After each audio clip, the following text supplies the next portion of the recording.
Hola, hoy vamos a desarrollar una sesión acerca de precisión léxica. Este es un tema que está presente en muchos exámenes de admisión a universidades peruanas. Por lo tanto, el enfoque de este video es preuniversitario. La habilidad para escoger términos precisos en nuestros textos orales o escritos se desarrolla paulatinamente. En este video vamos a hablar acerca de los 3 niveles de desarrollo de esta habilidad, de la forma como algunas universidades peruanas la evalúan y finalmente algunas recomendaciones para que tú tengas éxito frente a esas preguntas. Yo soy César Lima y este es un video para modo pizarra. Bienvenidos. Bien, comencemos. Observa la pizarra. Lee esta oración atentamente y fíjate si estas 2 palabras que están resaltadas podrían reemplazarse por términos más precisos. Desde mi punto de vista, la palabra dio podría reemplazarla por expuso y la palabra destruir por rebatir o refutar. La oración resultante sería mucho más precisa, mucho más exacta. Expuso 2 argumentos para rebatir a su oponente. Cuando yo tengo un nivel tal que detecto los términos que son imprecisos y los puedo reemplazar por otros que son más exactos, entonces estoy en un nivel inicial del desarrollo de la escalera de la precisión léxica. Para poder asegurarme que estoy en este primer nivel, debo asegurarme de conocer las palabras baúl. Las palabras comodín. ¿Qué son las palabras baúl o palabras comodín? Son términos que cuando los utilizamos, en realidad lo usamos porque no conocemos un término más preciso o porque en ese momento particular no recordamos el término más preciso. Te voy a dar un ejemplo, ¿ya? La palabra dar podría, por ejemplo, utilizarse en lugar de asignar. La profesora nos asignó una tarea. La profesora nos dio una tarea. O sea, no recuerdas la palabra asignar o no conoces la palabra asignar y utilizas la palabra dar en su lugar. El médico dio una receta o le dio una receta. Entonces acá podría, en lugar de ese término dio, utilizar el término prescribió. Entonces, el médico prescribió una receta. Es una palabra más exacta, pero como no conoces el término prescribió o no lo recuerdas o en ese momento no estás pensando en utilizar los términos más exactos, simplemente quieres comunicar rápido y que se comprenda lo que quieres decir, entonces utilizas el término dar. El conductor dio sus documentos, el conductor entregó sus documentos. En ese momento no se te ocurrió la palabra entregó. En ese momento elegiste, decidiste el término dar. Como puedes ver, el término dar en su interior alberga a otras palabras. Cuando lo usamos con el sentido de otros términos. Es así que esta palabra, cuando no recordamos estas, utilizamos esta como si fuera un comodín. O es que acumulamos en ella el sentido de muchas otras palabras. Por eso se llama palabra baúl o palabra comodín. El primer paso en la escalera del desarrollo de la precisión léxica justamente consiste en identificar esas palabras baúl y deshacerse de esas palabras baúl tanto en los textos orales como en los escritos. ¿Cuáles son esas palabras baúl? Aquí están, son 11. 2 sustantivos, cosa y algo. 3 adjetivos, bueno, malo, bonito. Y 6 verbos, poner, decir, hacer, tener, dar y haber. Observa en estos ejemplos cómo estos términos se pueden reemplazar por otros conceptos más precisos y más exactos. Esto no es una tarea sencilla. Quiero un almuerzo nutritivo, un jugo nutritivo. Era una playa extensa o limpia. Es relajante realizar ejercicios si fueran físicos. Si fueran los que tú resuelves, estos ejercicios de matemática, es recomendable resolver ejercicios. El alcohol es tóxico para el hígado, es dañino para el hígado. Escribe tu nombre, digita tu nombre. Si fuera su superior, Le informó que no asistiría al evento. Si fuera una persona del mismo rango, del mismo nivel, le comentó que no asistiría al evento. Si fuera su amigo, su confidente, le confesó que no asistiría al evento. Como puedes ver, el contexto podría incluso precisar más el término que uno elija para el caso de una oración. Preparó su equipaje, dispuso su equipaje rápidamente, goza de buena salud, aunque si quiero podría buena, que es un adjetivo antepuesto, posponerlo y decir goza de una salud estable. Esa noticia me causó pena. En la cancha calienta a un jugador, espera a un jugador, entrena a un jugador. Tantos términos que yo puedo utilizar en lugar de estos términos vagos. Cada oración es un ejemplo de cada una de estas palabras. De cada una de ellas podría dar 10 o 20 ejemplos. De hecho, en internet lo van a encontrar. Busquen palabras baúl, ejercicios con palabras baúl o ejercicios con palabras comodín y los van a encontrar a raudales en internet. Son muy famosos. Lo primero que hay que hacer entonces para desarrollarnos en esta habilidad de la precisión léxica, la escalerita hacia arriba, es deshacernos de las palabras baúl. Estas 11 palabras no deben formar parte de mi léxico, no deben formar parte de mis textos escritos. Tratar de reemplazarlos por conceptos más exactos. ¿Cómo precisión léxica viene en nuestro examen? Va a depender de la universidad. Por ejemplo, en la uni no es necesario identificar el concepto baúl, porque en la uni la pregunta de precisión léxica es una oración donde te señalan una palabra, te la subrayan y te piden reemplazar esa palabra que es un término baúl o es un término impreciso simplemente por uno que sea más exacto. Entonces, como que se reduce a una pregunta de sinonimia contextual, ¿ya? Claro, igual la palabra que está resaltada es más vaga e imprecisa que la respuesta que se elige. ¿Está bien? Pero voy al tema o al punto de que no es necesario identificar la palabra porque la universidad ya me dice cuál es la palabra imprecisa. En cambio, en la Universidad Católica, por ejemplo, me dan 4 enunciados y la pregunta es simple. ¿Cuál de las 4 oraciones contiene léxico impreciso o cuál contiene léxico preciso? Ahí sí es necesario identificar cuál de esas oraciones tiene un término vago, impreciso, o cuáles tienen ese término vago. Entonces, conocer estas 11 palabras me va a servir de mucho. Con tan solo ver una de estas palabras en una oración, ya es una alternativa que descarto, no es la que tiene el léxico preciso. En la Universidad Cayetano Heredia, además de conocer estas palabras, uno debe también tener un elemento adicional. Para llegar al siguiente nivel, que es el nivel 2, es necesario conocer muchas palabras y conocerlas con precisión. Cuando nosotros aprendemos a diferenciar sinónimos, que son palabras cuya idea general es la misma, pero que tienen rasgos que los diferencian, entonces estoy en un nivel 2 de la precisión léxica. ¿Ok? Pero antes de esto, quiero cerrar esto de las palabras baúl.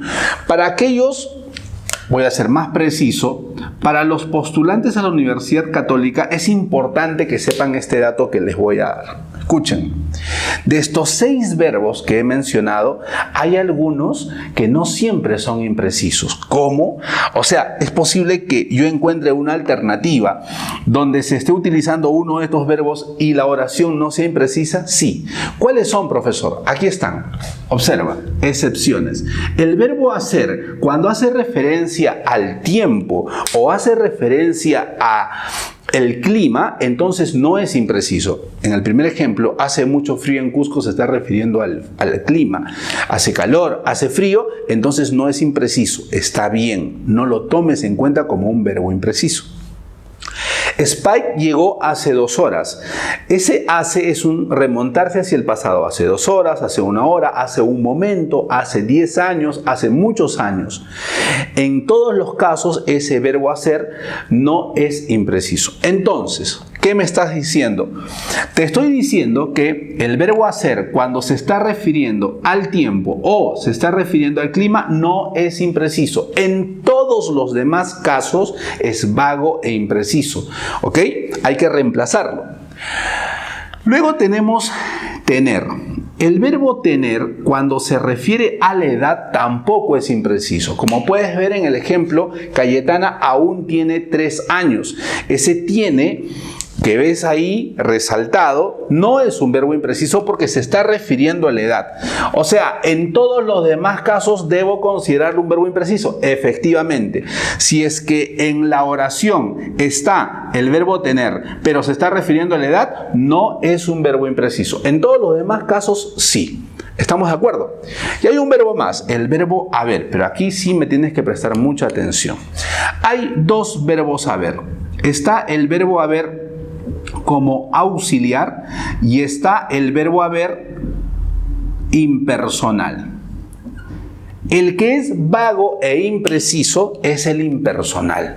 Este está mal, es impreciso, hay que reemplazarlo por otro término. En cambio el auxiliar no, ese está bien, es preciso. César, ¿y cómo reconozco cuándo es auxiliar y cuándo es impreciso? Vamos a mirar, observa acá. Si es que tú tienes al verbo haber, aquí está el verbo haber. Si quieres lo conjugamos, ¿ya? Vamos a conjugarlo. Para algunos, por ahí de repente no entendemos muy bien cómo se conjuga el verbo haber. Yo he, tú has, él ha, y como puedes ver, tercera persona del singular del verbo haber, aquí está. Entonces, si te percatas, dentro de la función verbal está el verbo haber. La función verbal la cumplen estas 2 palabras, ¿ok? El verbo haber forma parte de ello. Entonces, ¿qué estoy diciendo? Que cuando el verbo haber esté acompañado de un participio y junto con él cumplan la función verbal, no es impreciso, está funcionando como verbo auxiliar. Entonces, César, cuando el verbo haber está al lado de un participio, está funcionando como verbo auxiliar. Sí, en ese caso es preciso, está bien, efectivamente. Pero si el verbo haber está solo, no está al lado de un participio, ¿ok? Entonces es un haber impersonal. Y es más, te puedes dar cuenta que es un haber impersonal si le preguntas ¿qué había? La respuesta es un gato y esto es objeto directo. Cuando el verbo haber está solo y está vinculado directamente a su objeto directo, es un verbo haber impersonal, en cuyo caso ese verbo puede reemplazarse por un término más preciso. Entonces, no está bien había un gato en casa, debería decir vivía un gato en casa de Alejandro, por ejemplo. En cambio, en el ejemplo, Camila ha crecido mucho, ahí el verbo haber está funcionando como verbo auxiliar al lado del participio crecido, junto con él están cumpliendo la función verbal y entonces está bien, no es impreciso. Entonces, el verbo haber es impreciso cuando se refiere al verbo impersonal, no cuando está funcionando como verbo auxiliar. Como ya quedó claro el nivel 1, que consiste en erradicar estas palabras baúl, tener en cuenta esas excepciones, ¿ok? Pasemos al siguiente nivel, que es el de los sinónimos. Cuando yo conozco más palabras, me percato que hay varias para referirnos a la misma cualidad, al mismo proceso, al mismo evento, al mismo ente. Entonces, son sinónimos aquellos términos que comparten una idea general, pero no por compartir la idea general son iguales, siempre hay rasgos que los diferencian y una de las diferencias suele ser que uno de ellos es más específico que los otros, que tienen un campo de aplicación más exacto, más ceñido que otros que son un poco más amplios. En estos ejemplos, en estos 4, notamos que el término destacado ya no es una palabra baúl como en este caso. En las universidades Cayetano Heredia y la UNI suelen venir preguntas de precisión léxica donde el término destacado no necesariamente es un término baúl. O sea, hay que conocer más que solo las palabras baúl para resolver preguntas de precisión léxica. También tenemos que incrementar nuestro vocabulario. Entonces, En el ejemplo 1, el turismo ya se está recuperando del golpe. Podría reemplazar la palabra golpe por crisis. Se debe subir el precio, se debe incrementar el precio. Claro, estas oraciones necesitan de un contexto. Yo, por el tamaño de la pizarra, he querido acortar un poquito la oración. Pero el contexto nos permitiría precisar más los términos a los cuales nos estamos refiriendo. Por ejemplo, acá podríamos pensar en criticaron su insolencia.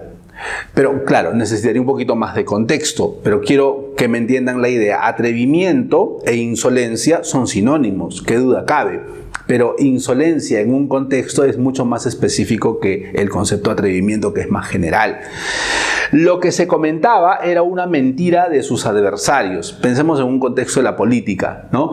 Que un precandidato está recibiendo un conjunto de comentarios negativos respecto a él y queremos decir que lo que se comentaba era una mentira de sus adversarios. Podría ser una calumnia, ¿no es cierto? Podrían ser difamaciones, podrían ser argucias también, dependiendo del contexto, ¿ok?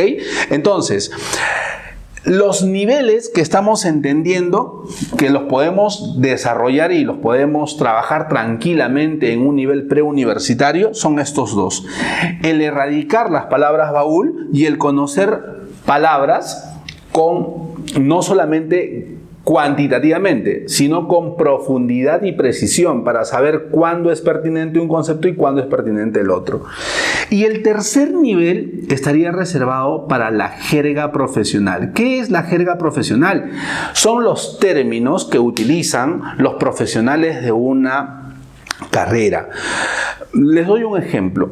La palabra condonar y la palabra indultar para nosotros son sinónimos. Yo no soy abogado.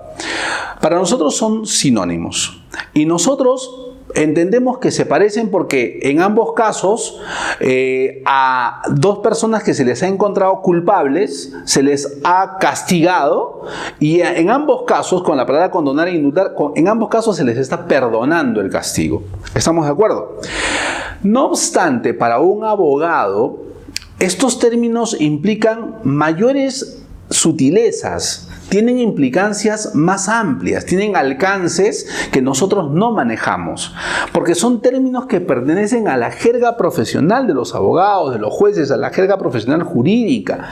Entonces ellos ya esbozarán diferencias del tipo: condonar se aplica a penas de muerte, en cambio el indulto se aplica a penas privativas de la libertad. Esto tiene alcances éticos y jurídicos de este tipo, y por acá y por allá. Son cuestiones que manejan ellos con mucha precisión. A ellos o para ellos está reservado el nivel más alto de la precisión léxica. Ninguno de nosotros va a utilizar el concepto flagrancia. Cuando digo nosotros me refiero a los que no somos abogados. Ninguno de nosotros va a manejar el concepto de flagrancia con la precisión con la que lo manejan los profesionales que utilizan la jerga profesional jurídica. Entonces ese es el tercer nivel, que está reservado, si se percatan, pues para el nivel ya universitario, para aquellos que se especializan en la terminología especializada de un campo del saber. Entonces, la precisión léxica, como puedes ver, es un proceso. Es un proceso que se va desarrollando paulatinamente, como hemos indicado al inicio de este video, y que obviamente necesita de mucha práctica, muchos ejercicios, de mucha lectura para enriquecer nuestro léxico, y cuanto mayor sea nuestro léxico, más preciso será nuestro lenguaje. Espero que les haya gustado este video. Muchas gracias. Chao. Ya sabes, si esta vez no ingresas,